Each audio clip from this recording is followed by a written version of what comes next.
Let's get started. Good afternoon. It's very bright. I've got two great big bright lights, like I'm being interrogated or something. But try and give you some useful information. Please don't torture me. Okay, so this is a deep dive into the Azure Container Service, and it's billed as a level 400 session, which means that some of you might be expecting some very technical stuff. But I was on the booth for a whole day yesterday figuring out, just what kind of audience there is here. This is the first time I've been to Ignite. And it turns out there's a lot of people who just need the basics of what containers are as well. So we are going to give what's pretty much close to a 400, but we might not be going quite as deep as some of you would like. Very happy to help those people understand a bit more, but we're also going to make sure those people who just don't have the 101 understanding yet are brought up to speed as well. So just so I can get a feel for what kind of pace we should be taking, I'd like to ask a few questions. How many people here have run the command docker run? Okay, about half of you. It's not going to be totally 400 level. Only half of you have run a docker run. How many people have done a docker build? Okay, about the same number. How many people have deployed a multiple container application, so a single application made up of multiple containers? A lot less. Okay, so that's the level we're pitching at, guys. Okay, so here we go. We're going to start off straight away with a demo. Actually, no, I'll start with introducing myself since I'm going to be talking most today. My name's Ross Gardler. I'm a program manager on Azure Container Service. I'm joined by two colleagues. Surya here, who's going to be doing some demos, is also a PM with me working at Microsoft. And Ken is working at one of our partners, Mesosphere. So you'll learn more about those as I introduce them. And Ken is actually the first one up here. We're going to start with a demo straight away, because a lot of the questions I got on the booth yesterday were, why all this interest in containers? What's it about? What can I do with these things? And so Ken is going to give us a very quick introduction to this. Don't worry if you can't follow what's going to go on. So we're then going to roll it back. We're going to do the 101, and we're going to build through to how you actually build a full-blown application. So, Ken, do you want to go with the first demo? What number were you? I'll do it. That'd be great. Number one. I'm number one, of course. All right. So they say that software is eating the world, and I'd like to add to that it's being sliced and served in containers. The starting point for most people, most organizations when we're dealing with containers is Docker, and it's almost always developers. And then something interesting happens. And that interesting thing is, how do I run that in production? So there's a need for another step beyond where Docker is at. And we've created what we call DCOS, which is the Data Center Operating System, which I'm going to demo for you. So just like on your operating system, can you imagine launching a browser and being prompted with a request of, hey, which processor do you want to run this on? That'd be weird, right? Like, that would not be acceptable behavior. What is the difference then between a 1-node, 100-core machine and a 10-node, 10-core machine cluster? And the difference is, on the 1 node, I have a scheduler. It manages everything for me. I don't have to worry about any prioritization, any of that stuff. Isn't that awesome? And essentially, that's what we've done when we talk about DCOS. It's a data center operating system. So all the things you expect from an operating system, the ability to install. Why don't we look at that real quick? Let me pull over here. This is the DCOS interface. With this interface, we have the ability to look at applications we may want to install in what we refer to as the universe. These are packages. And for our demo, in fact, why don't we go ahead and install one of these from the UI. So I'm going to go in here and say Marathon LB and say install. Now, the beauty of what just happened there is I have a 10-node cluster. In fact, I could come out here to the command line and say DCOS node and get a listing of nodes that are out there. Whoops, and because my screen was a little less font, there are 10 plus 1, so 11. And the 10-node cluster is the private nodes. The 1 extra cluster is in the public space, and you're going to learn a lot more about those details later on.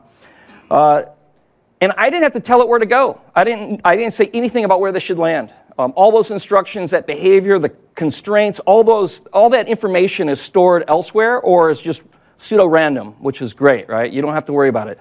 And of course, we have the ability to do fault tolerant or fault domain management, where this thing, if it were to fail, would launch in the appropriate way. So I have a little bit of notes here just to make the life easy for me. This would be how I would install it if I were installing it from the command line. Let me take this app here, whoops, and install another application, which is an auto scaler, if I type it fully. And what we can do is we can go to the other UI, which is Marathon, that's running underneath the covers, so we can see that I am actually launching something.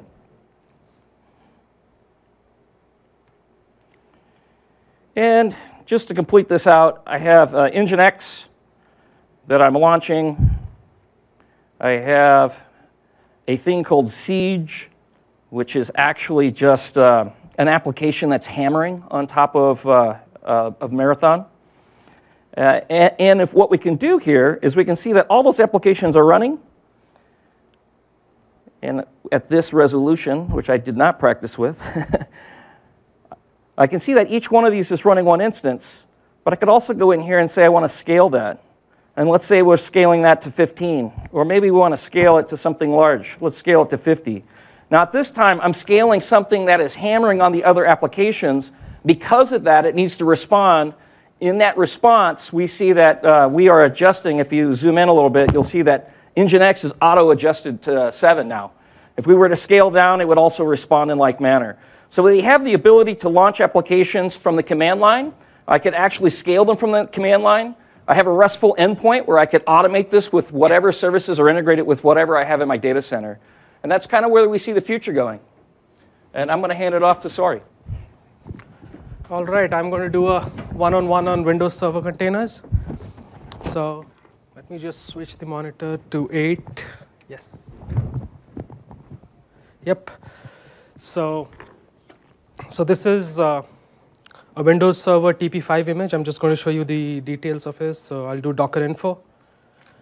And you can see, okay, that I'm running Windows Server 2016 Data Center Technical Preview 5. And there are no containers running. I can also show that using Docker PS. So you can see there's nothing running. So what I'm going to do now is I'm going to start a simple container. It's going to be an IIS container, and I'll show you when I hit the endpoint, you're going to see the IIS splash screen. So let me do a Docker run. So what I'm doing here in this command is I'm telling, run me a IIS server that I've pre-built in the interest of time, and run it in detach mode, which is -D. And I'm saying use port -P, port 443 on the host machine, and connect it to port 80 on the container. And I'm going to run this. And you can see how quickly the container started up. And I'm going to go to my browser and hit the endpoint.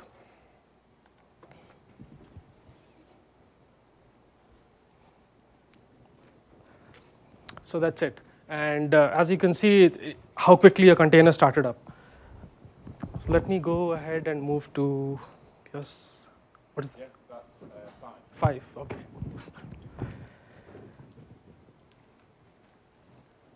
So let me talk a little bit about the advantages of using containers and Docker.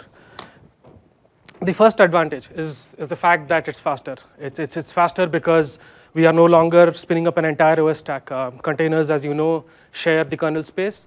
They just package binaries and libraries in the application and start the container up, and which is why they are fast. It's portable. What that means is, because you are using the standard Docker set of tools, you are packaging them in Docker containers, and anywhere there's Docker engine installed on any machine, you can deploy them without having to say that it runs on my machine, but doesn't run on your machine because you don't have the dependencies. It improves the dev cycle.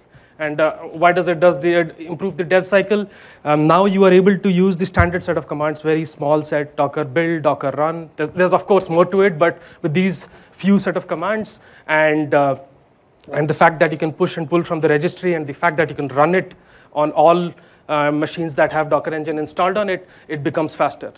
And what that means is the ops cycle use the same commands, the same set of easy commands to start up containers and run them, and the ability to build them helps them fasten the ops cycle. Now all of this combined together, the fact that it is fast, portable, and that And the fact that the DevOps cycle becomes faster makes you more agile to build an application and deploy it into production. So how did we do that? Let's look at some code. I have something called as the Dockerfile. Most of you must have been familiar with this. It's the simple way of deploying a Docker container.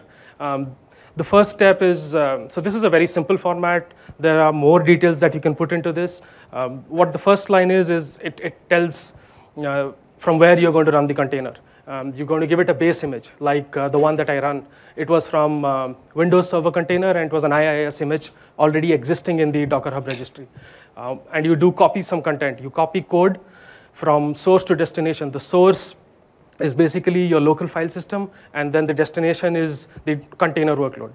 And you run a simple command. The simple command is like you could start up a PowerShell tool or a command line or tell it to run commands.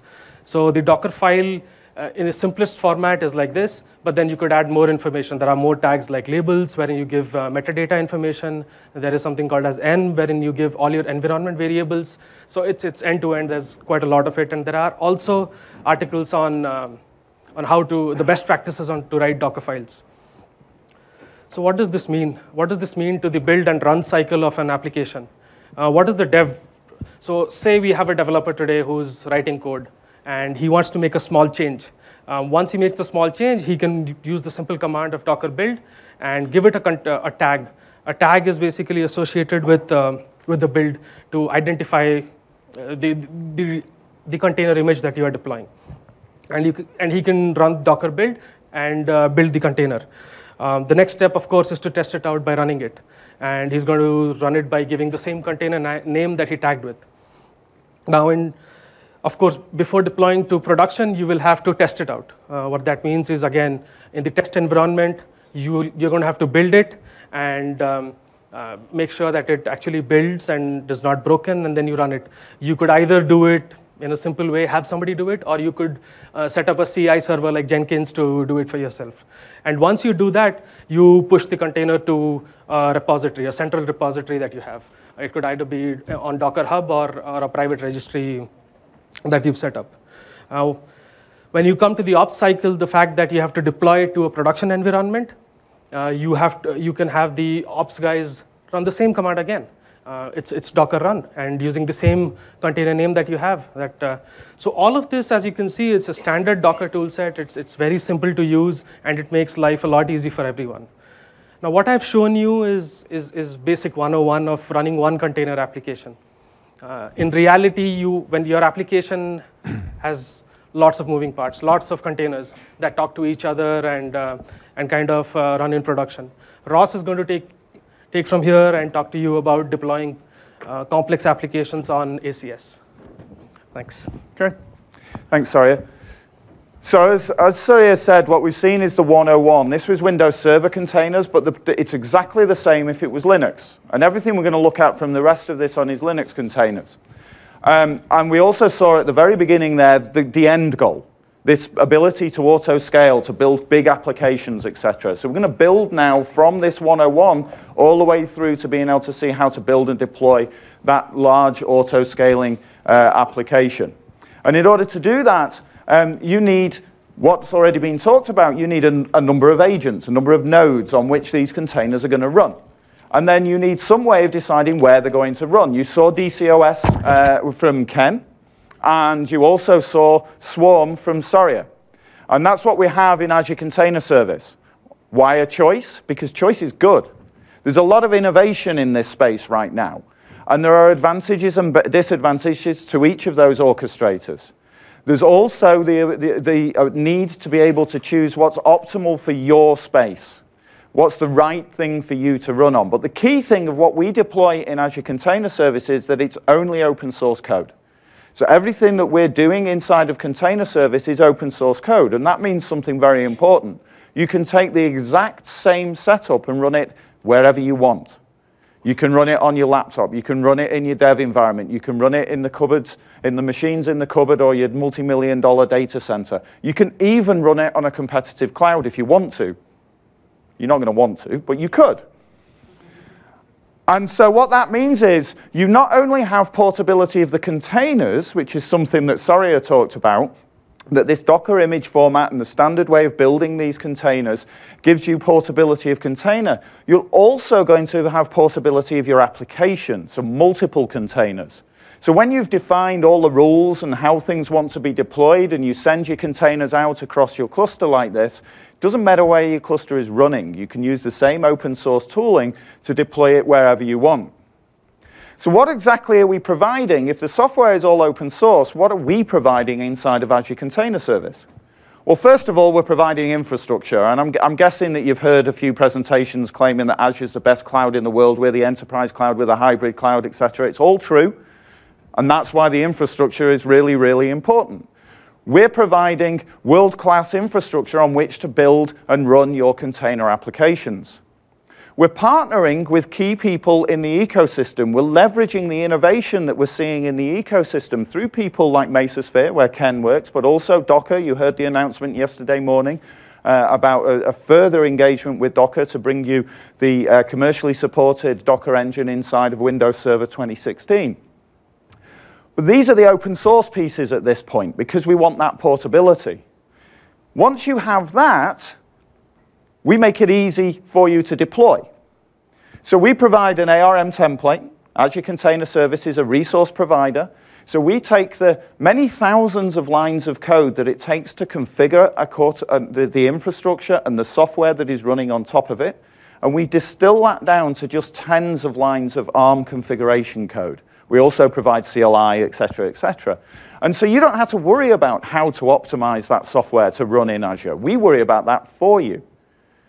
You don't have to worry about how to run it on-premise either because our partners are specializing running these things on-premise. But it is open source, so you can worry about it if you want to. If you're the kind of company who wants to control it, wants to have your engineers working hands-on with the code, you can do it. It's open source. And so you don't have to worry about this if you're going to be running it in Azure, which means you can focus on your application. You don't have to worry about the infrastructure on which you're running it. And so we have a guideline. I won't call it a rule because sometimes things change, but we definitely have a very strong guideline that we do not reach above that line between the orchestration and of the infrastructure and the containers themselves into the application layer. We don't do that.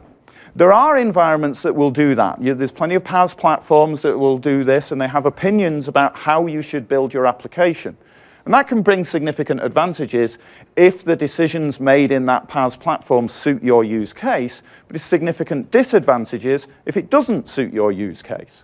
So we don't go above that level. But if you do want to go above that level, if you do want to have the benefits of a more PaaS-like environment, you can use the products that come from our partners. The one on the left there is Docker Data Center. You have Mesosphere. Because we're building on the standard open source technologies, there are lots of others that you can build on top of this container service as well. So what does it look like? Over there on the left, those are the masters. That's where all the orchestration software runs. We install and configure the software. That's where you run the commands. So the commands that you saw Ken and Soria running, they're running through that load balancer and through the NAT connection into those containers, and they're executing on the masters.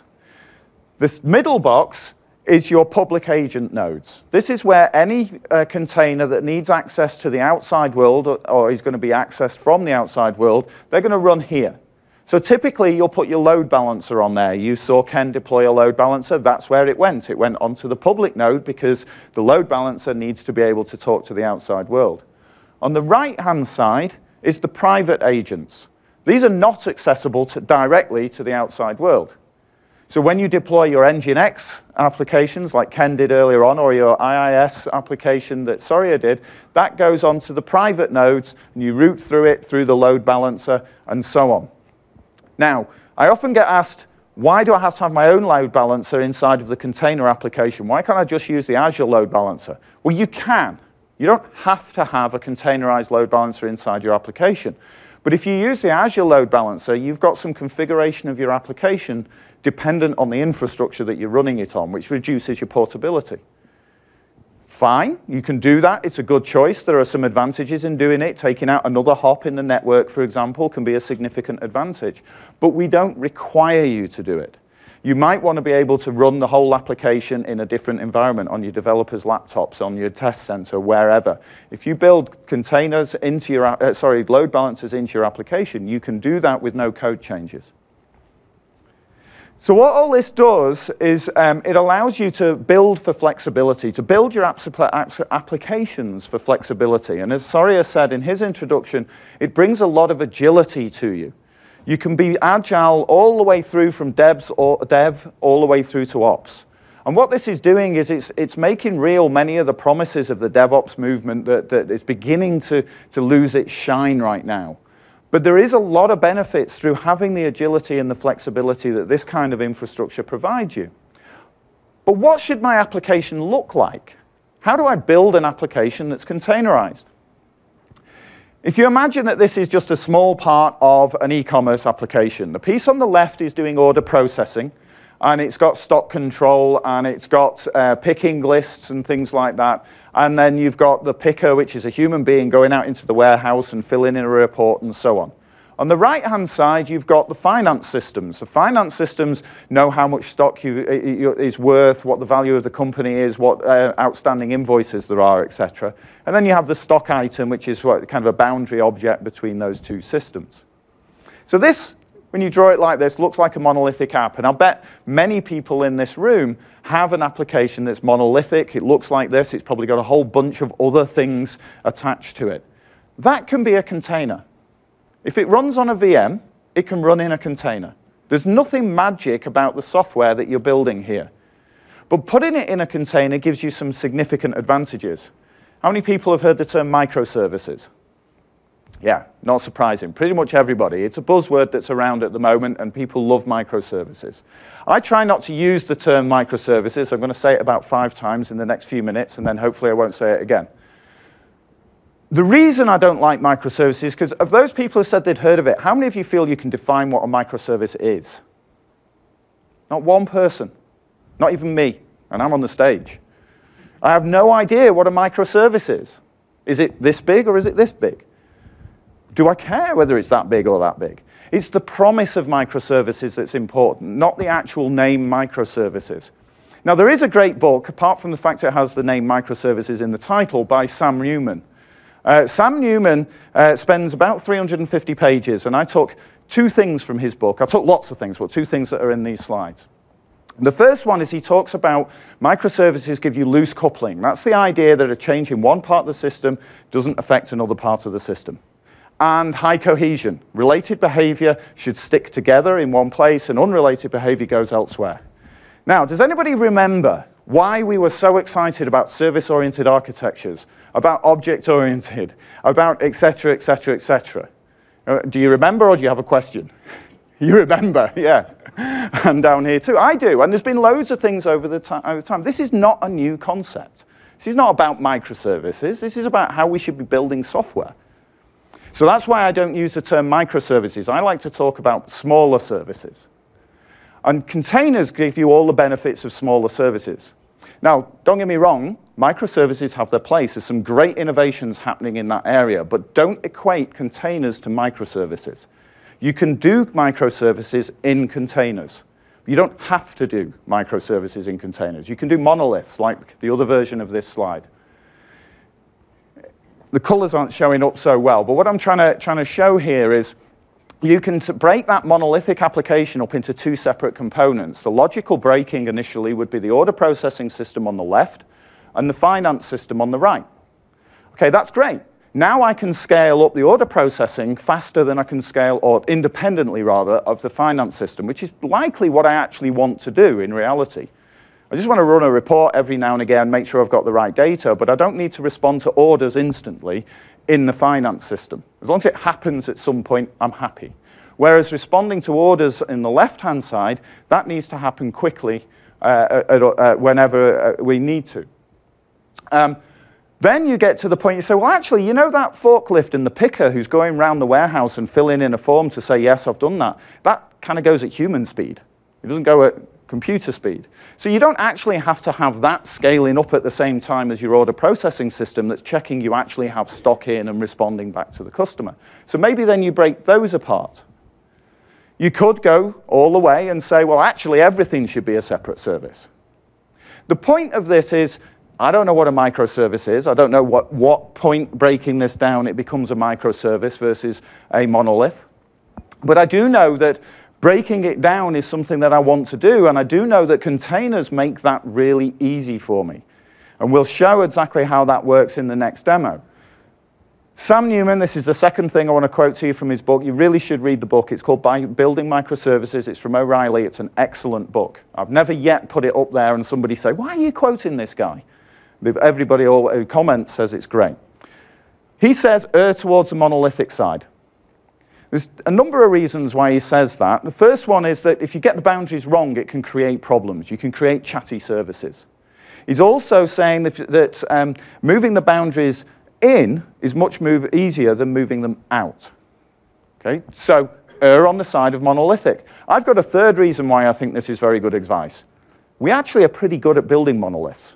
Yes, they have their limitations because we can't scale them, we can't be as agile as we want to, etc. But we can build them in a fairly reliable way. So let's build them, put them in containers, break them down, separate them out as we need to, rather than as we think we might need to. So in summary, bypass the temptation to decompose too early. So what does that look like in practice? Just move these drinks before I spill them over everything. And now I've got to type my password in. I'll put it up on the screen in a moment.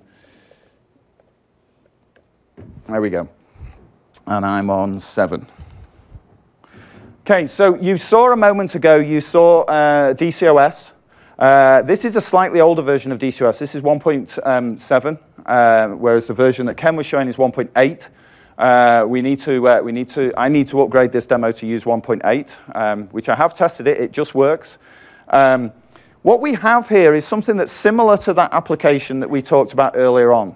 So the idea is that we have an order processing system. The producer, right down the fourth one down, each of these is a container, by the way. So the producer container, the fourth one down, is going to simulate orders coming into the system. And right now, there is none of those running. So there's no work coming into the system at this point. When work comes in, it goes into a queue. And so the information on the left there is what the current queue length is. And the processing time is how long it took to process the last thing that was in the queue. So that was about 20 minutes ago before I came in. So then the analyzer at the top, that's the thing that's doing the order processing. That's the bit that needs to respond back to the customer. And let's imagine our SLA is we give an answer back to the customer about whether their order is valid within 1.5 seconds. Okay? Autoscale is similar to the autoscale that Ken used earlier on. It looks at the length of the queue and the current processing time, and it manages the workloads in the cluster according to that. And then batch is a lower priority job. Let's imagine it's doing data mining, or it's doing the finance reporting, or it's doing something that needs to happen, but it doesn't need to happen within 1.5 seconds. It just needs to happen at some point. And then the two at the bottom, they're just other stuff, the web interface that we've got here and the REST API backend. Now, if I switch to another view of DCOS, you can see that I currently have 86%, which just dropped to 71%. It'll go back up again. But I've got high utilization in this cluster. There's no work going in here, but I have high utilization because I'm doing data mining in the background or whatever low priority job I want to work on. So I've got 71% of utilization across 7 nodes. Okay, so it's 7 individual VMs. How many people here run their systems at 70% utilization? When you need to be able to scale to massive increases in work just like that? Nobody. People who have to cope with significant scale changes typically run somewhere in the region of 20 to 30%. So let's see what happens. Let's simulate a couple of thousand orders per second. And that's what's going to happen if I set up 2 producers. This is going to start injecting work into the system at the rate of a couple of 100,000 a second. And there on the left, you see we're starting to see unprocessed things in the system. The time to process is going up because the queue is growing longer. But look at the analyzers. We've gone up from the 1 that it was before to 8. And the batch is reducing. Actually, why it's 2 of 8, I don't know. I wrote this code last night, so there you go. But it will, I promise you, it will go down in a moment. But it's making space. Okay, it's killing off some of those background processes in order to ensure that we make sure the queue length comes down. We're still at 71% utilization. You can see 86 now. You can see it going up and down as it's killing some of the background processes off and starting up the new processes. 86% utilization. If I go back here, you can see we're now within our SLA. Took a few seconds. Even though I've gone from 0 to 2,000 orders per second. And I didn't do anything other than simulate the 2,000 orders per second. If I now kill those jobs, you can see the batch has now gone down to 0. Or you will when I get rid of this window. It's actually gone back up to 1 now because it's constantly adjusting the work that's going in the system. So I've now killed it, so there's no new work going into the queue anymore. There's just the residual stuff in the queue. And after a short period, you'll see the analyzers start to scale down. We're at 28. It'll probably go up to 30 before it starts to scale down, because it scales down much slower than it scales up, just in case there's a second spike just about to come. But we've gone up to 29. There we go. It's just started to drop. And now, because there's no work in the queue, it'll drop at around about 1 every 5 seconds. That's just the algorithm that we have inside of there. And when there's enough resources left in the machine, in the cluster, then the producer will the batch job will scale up again. And if I go back to have a look at that, look, we've been constantly above 70% utilization. This is what you can do when you break your applications down into individual containers and you use a very powerful orchestrator to manage that workload. Okay? You may see some failures on the right. I don't actually do it in this demo, but I actually have kind of a chaos monkey built into this system as well. So the two at the bottom, the REST query and the web, they're actually behind a load balancer, and there's a couple of them there, and every now and again, one of them will just randomly kill itself. And so that's what those failures are that you were seeing before. And of course, you don't see any effects because it's load balanced, etc. You understand the principle. The orchestrators will handle that for you as well. So that's where you want to get to. How do you get to that? I should flick back to my thing because I forgot I was going to show you how you get to it. Not in full detail, but Soria showed you the 101 pieces of Soria showed you the 101 pieces of how you do a Docker build and a Docker run. So the 50% of you in the room who have never done a Docker run, you should be listening to what Soria was doing and showing you how simple it is to run a Docker run. And you should go away and you should do a Docker run. You should amaze yourself at how just powerful this is for when you compare to standing up a VM instead of a container. Those of you who have done that, but put your hand down when I asked, have you orchestrated a large-scale application of multiple containers? This is an interesting piece to you. So what we have here is my web front end. And I've picked this one because it has more configuration about it than any other of the containers in here. Now, you can do everything I'm about to do through the REST interfaces or through the CLI. Ken showed you the CLI earlier on. Let's just zoom in there for you a bit. This just defines the actual application. I'm not going to go through the JSON for you. I'll go through the nice GUI instead in a moment. But the idea of showing you this is you write a JSON file, and then you submit it to the REST API, or you use the command line like Ken was doing earlier on. Let's just go back to the UI, though, and make it a little bit more palatable for people who've not seen this stuff before. So we give the application a name. So it's called microscaling/web. We tell it how many CPUs we want. We tell it how much memory, how much disk space, and how many instances we want. You can change the instances in real time. You saw it happening automatically, but you can go in here and change them manually if you want to as well. You define which Docker container you want to run. So there on the image, that's the name. Soria showed you, he said you create a tag. That's the tag. You provide any networking information that you need and a few other bits and pieces there. Here's the ports that I want to expose. This is a web container, so I want to expose port 80. Environment variables can be injected into the container. So this same binary object can run in my production environment, can run in my test environment, can run in my dev environment, simply by changing the environment variables.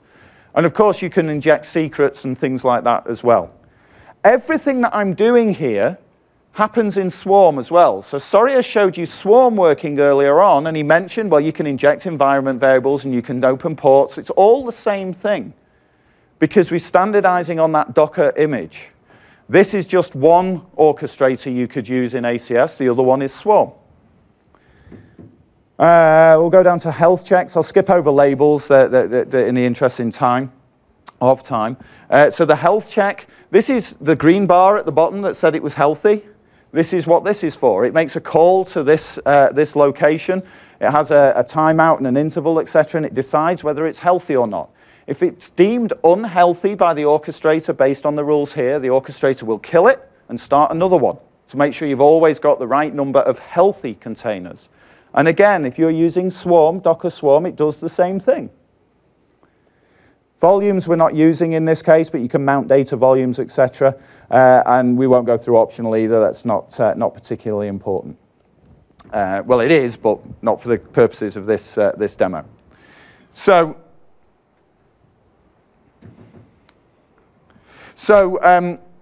that's how what we've done is we've gone from the first, here's what you can do with containers when you've got a good orchestrator. We've gone through the 101, how you build a container, and then we've looked at how do you break up an application to be a containerized application and seen the results that can happen there. 80% utilization on my 7-node cluster saves me a lot of money. You know, I want you to buy compute time off me, but I want to make sure that it's cheaper for you to buy it from me than anybody else. So I'm going to try and save you money. You want to run it on-premise, off-premise? No problem. We have our partners in Docker and Mesosphere. You can work with them. You can take the open source code. You can do it yourself. If you want to have their enterprise-supported products on top of ACS, remember the diagram we showed? We're collaborating on the same underlying infrastructure, so going to Docker Data Center or going to DCOS Enterprise Edition are easy. But what about Windows Server containers? We started on Windows Server containers, or rather, Soria showed Windows Server containers in the second demo, and of course we're at Ignite, and Windows Server containers are an important topic. So there's one thing I want to say about this. In Linux, there's a whole bunch of technologies, control groups, namespaces, layering capabilities, and so on, that have been around in the kernel for multiple years. I don't know the exact number, something in the region of 15 years. And these have been used in production in many different environments, etc. But they're deep down in the kernel. And to use these things, you really need to be a kernel kind of person. And I'm not. So along came this company called Docker. And Docker created some open source tooling. They created tooling like Docker Client, Docker Compose, Docker Swarm, Docker Registry, which made it easy for people like me to be able to build and run containers. Soria did the 101 demo. Soria is smarter than me, but I can do it too. And they built a REST interface against the engine that would manage these for you on the individual node, and they connected through to the Linux kernel. Okay, so Docker did not invent containerization. Docker made it accessible to the rest of us. And now Docker are moving on to address the orchestration piece. Mesosphere used the same underlying technologies, but DCOS and specifically Apache Mesos, which is at the lowest level in that stack, grew up in the big data space, things like Hadoop and Spark and so on, and they're using the same lower level technologies, and they've more recently added in support for the Docker images because Docker have made these tools available. So in Windows Server containers, what the Windows Server team did is they built the compute services into the kernel of Windows. And these essentially provide the same functionality that you find in the Linux kernel. They then went and worked with the open source project, partnering with Docker, to provide any platform-specific code that we needed in order to talk to the Windows containers inside of the open source Docker engine. inside of the open source Docker engine, not some separate thing that Docker and Microsoft have done independently and hidden around behind the scenes, but open source. Now, we all know Docker, Microsoft is a new company where open source is concerned, but I stopped using Microsoft products in 1998. I've been using Linux ever since. I joined Microsoft 3 years ago because of the change of the attitude towards open source, and I'm a big open source proponent. I actually am currently the president of the Apache Software Foundation. And so for me to stand up here and say, this is a fundamental part of the strategy, is very, very rewarding to me, and I believe the best thing for you as people out there in the ecosystem to be able to leverage the innovation that we're seeing. The pieces on top, those tooling that made it accessible to everybody, well, they're now working on Windows as well as on Linux. End of the line, what it means is it's the same set of tools, whether you're running Windows Server containers or whether you're running Linux containers. Which means when we come to using things like Docker Swarm to orchestrate these applications, you're using the same tools. You don't have to learn two different sets of tools. You don't have to manage two sets of infrastructures. It's the same. But not everything is a Docker container. I mentioned a moment ago that Apache Mesos grew up in the Hadoop and the big data space. Some of you may have heard of the SMAC stack. Spark, Mesos, Akka, Cassandra, and Kafka. The M is Apache Mesos, and that's the underpinnings of the DCOS infrastructure. And so what you can do with DCOS is you can run these kinds of containers as well. You can containerize these workloads. Remember I said earlier on, there's nothing magic about the software that goes into a container. But you don't have to. You could run them in a more native environment or a more an optimized environment in some ways inside of a product like DCOS. And so with that, I want to bring Ken back to the stage. He woke up with a start for a moment. And Ken's going to show you a demo of how that might work inside of DCOS. All right, back to number one. Perfect. Okay, a couple of thoughts here. First of all, just because we'll run out of time, I actually preloaded a demo, but I wanted to show off a couple of things. Why don't we go in to DCOS, and while we're standing around and wait, actually, you know what? Let's do this. Let's do this from the command line. So DCOS package, install, Kafka, and hopefully by the time I am done, we'll have a fully installed in a data center production ready Kafka. Now, one of the things that we've worked on at Mesosphere over this last 6 months, maybe a little bit longer, is the ability to, on the fly, be able to upgrade your version of Cassandra, Kafka, and a couple of other things in our data agility space, such that it can be upgraded with you just saying DCOS package upgrade Kafka to whatever version you're moving to, and it will upgrade it while it's running. Pretty amazing stuff what we're doing, so it's pretty exciting. The other thought that I had was the world's really changing, and it's kind of a mind stretch, right? And that change, we work with clients who actually have dev and production in the same cluster. So imagine that. Is that weird? That's you could be at, you could be under certain businesses which would not tolerate that level of risk, but when the level of separation is based on whatever you're doing load balancing on, then it doesn't matter, right? You just hit the service endpoint, which is your load balancer, and magic happens. And when you have a Bieber event, right? Justin Bieber did something really awesome, and you have to know about it. We can actually move out dev and then increase production. That's the dynamicism we're talking about. But the problem that you run into, the challenge that we have when we start talking about that, is if it's that dynamic, if something can just land anywhere you want, how can I debug that? And as an ops person, what's our debugging tool? Tail, right? We got to be able to tail something, but where do I go? I need a static environment, so I know what IP address and port to go to so I can start tailing something. Well, what if from the command line, I could head Azure and get that information direct? So one of the things that we can do is I can say, you've seen me do this already, DCOS node. I can say DCOS task and see what's running in my environment. We can see a couple of things. One is to have 3 brokers already standing up for Kafka, so that might already be up for us. I have Cassandra up, and I have some nodes that have been started for us as well. And that was part of our prep work for the demo that we're about to do. But more importantly, I can also go in here and say DCOS task log Maybe a follow. Let's not follow yet. Let's just go in here and see what Cassandra's doing. So I do need to see that ID, or how about this? DCOS task. What if, like with brokers, what if I said DCOS task log? So I'm looking at the log. Now, you might be questioning, well, what am I really looking at? I'm actually looking at the standard out log. If I wanted to, I could actually specify I want standard error instead, or anything else that would be in the sandbox of the container itself. So it's some pretty cool stuff. But what I can also do is say, you know what, I want to follow that, and what I want to follow is something called broker. But I didn't specify the exact one. Now, this is going to be hard at this resolution, but what you're seeing is all three standard outs being followed at the same time. And the hard part is where the breaking point is. You can see the one right here, where I have broker 2 now, broker 1. I'm actually watching all three at the same time.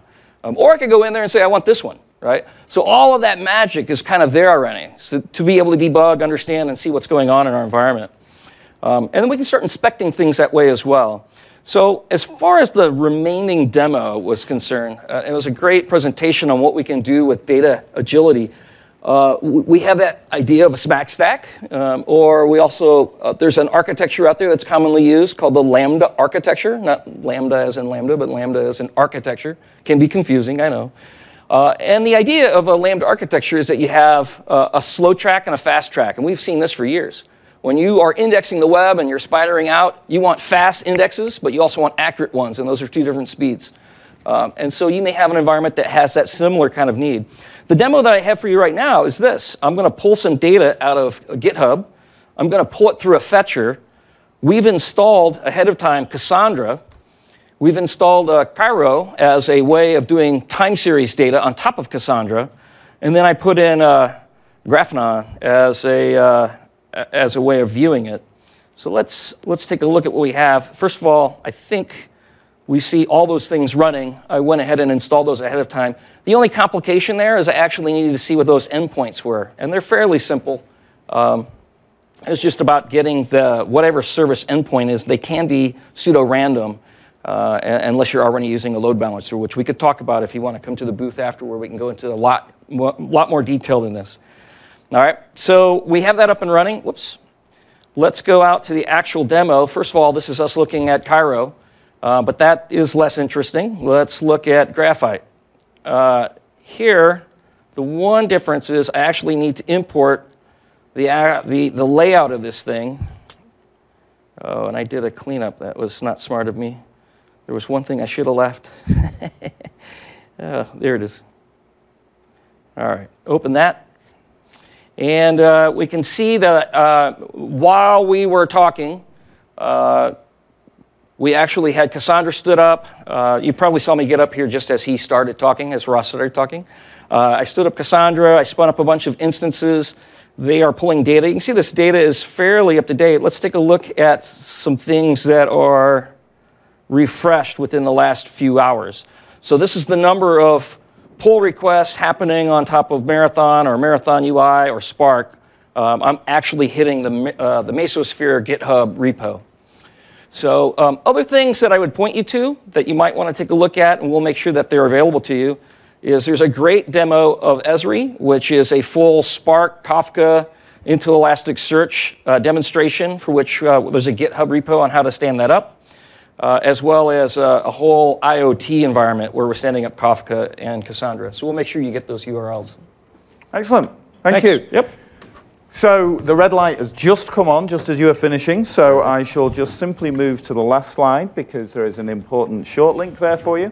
How do you actually go about deploying these? Well, it's Azure. You can use the CLI, you can use ARM templates, you can use various configuration management tools, et cetera, et cetera. Just follow the link at the bottom, aka.ms/ACS, and that'll take you to the documentation. We don't have time for questions now. We will hang around for a little while here, but the three of us are going to be going down on the Microsoft booth. There's an Azure Container Service section down there, so feel free to come down and ask your questions there. Thank you very much.